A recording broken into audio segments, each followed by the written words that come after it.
Hey, Teddy K here for the Best Buy blog, and in this video review, take a look at the Samsung Galaxy Tab S8 Ultra, Samsung's latest tablet that is one of the biggest, if not the biggest, they've ever made. You know, they really don't make them this big very often. I mean, when it comes to tablets in general, I'm saying. But for Samsung, even this is unusual. So why would you need a tablet that's 14.6 inches in screen size? Well, if you're asking Samsung, they're thinking that you need it not just to watch or consume the content that you like, but also to produce and create the ones that come from your mind as well. Uh, Look, this narrative is not new. Samsung has been pushing the idea that its tablets can be dual use for years now. But the difference with this one is that the screen size makes it a little bit more of a compelling case. So if you think of a laptop that's 14 inches in screen size, and you attach a keyboard to this, suddenly you have an interesting situation. That situation to me is more about, is it really worth going this route? Because given what this costs, I mean, you can get a laptop or you can get, a Surface or something else, even an iPad Pro. You can get all kinds of different devices, whether they're tablets or whether they're laptops or two-in-ones. I mean, the list goes on. So your options are fairly varied. So why this? Now, the pen is one reason. I'm going to get to the pen in a second. But the main thing to me that stands out here is that I didn't get the keyboard, first of all, to test this out with. So unfortunately, Samsung gave me this to test out, but they didn't give me the keyboard to try out. So I couldn't consume content, I couldn't create content when it came to actually word processing or anything that involved typing. So instead, I had to rely on either the pen or just kind of creating something a different way.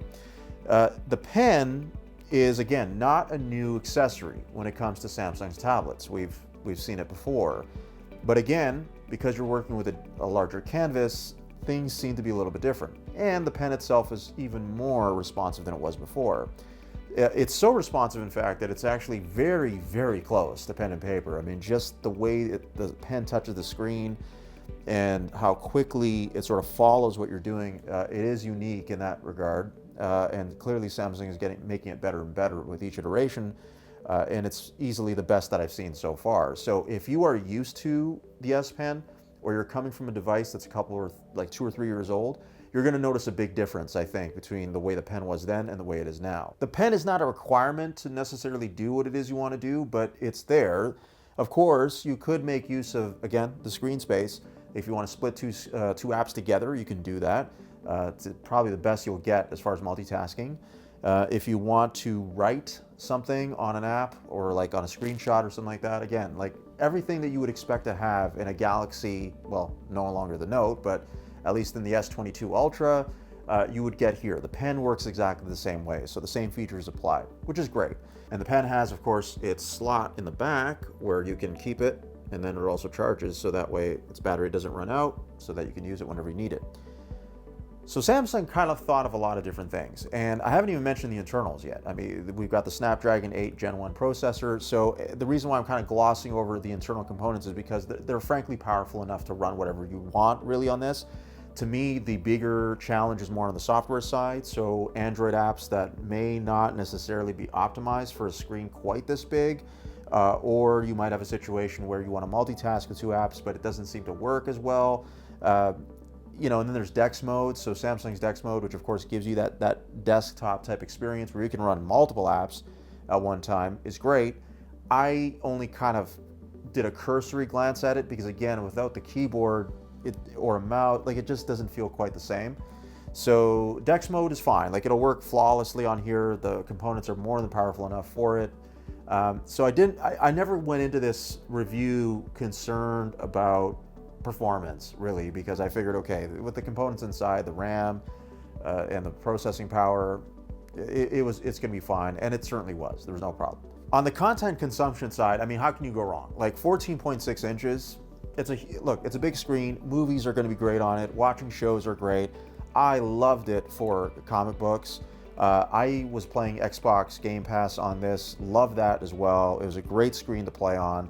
So when it came to doing anything, even ebooks, reading ebooks on here was great too, especially if you're the type that likes larger text. I think you're going to find that this is a very ideal screen for that, because you can still get a lot of text on one page, but have it bigger so that you can see it. Now, generally, like if portrait mode or landscape mode, didn't really matter. So if I was reading comics, for example, having it in portrait mode is great. Again, like this, the pages are big, a lot easier to see things, especially with older comics where the pages might look a little faded with some of the files that I have.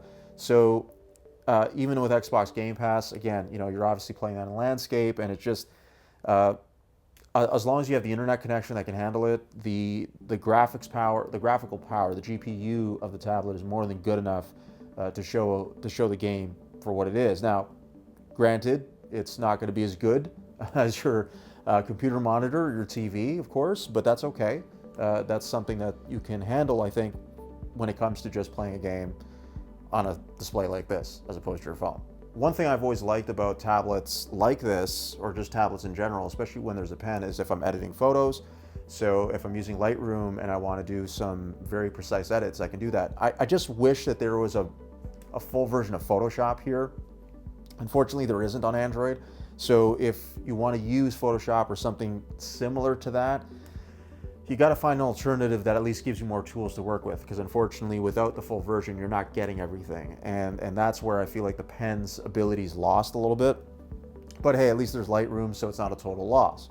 So with all that said, as far as how long this thing will stay on as you're doing all that, Samsung doesn't give a battery rating, and I think I understand why, because they don't want to give a number that might be way off. So what I would say is you could probably expect about 10 hours, give or take. So you might go a bit beyond that, depending what you're doing. Well, again, if you're using it just casually, you'll definitely go beyond that. But if you're doing something a little more intensive, 10 might be the limit that you'll hit. You might be slightly under. It really depends how much video you're playing, how bright the screen is. All those things, of course, are gonna be factors. There is no charging brick inside. I gotta mention that. So there is a USB-C charging cable, but there's no wall charger that comes in. I would highly recommend that you use a 65-watt charger if you have one, because that way it'll charge the thing a lot faster. And otherwise, if you use something less than that, it actually takes a while to charge. I was surprised at that, but it does take a bit longer than usual to charge this thing up. It's a big battery. I mean, it's 11,200 milliamps. It's not a small battery at all. Very big, actually, for given the weight and how thin this tablet is. But there you go. So just, yeah, splurge for the better charger unless you have one already. So I'm just going to sum up quickly. Is it worth getting this tablet?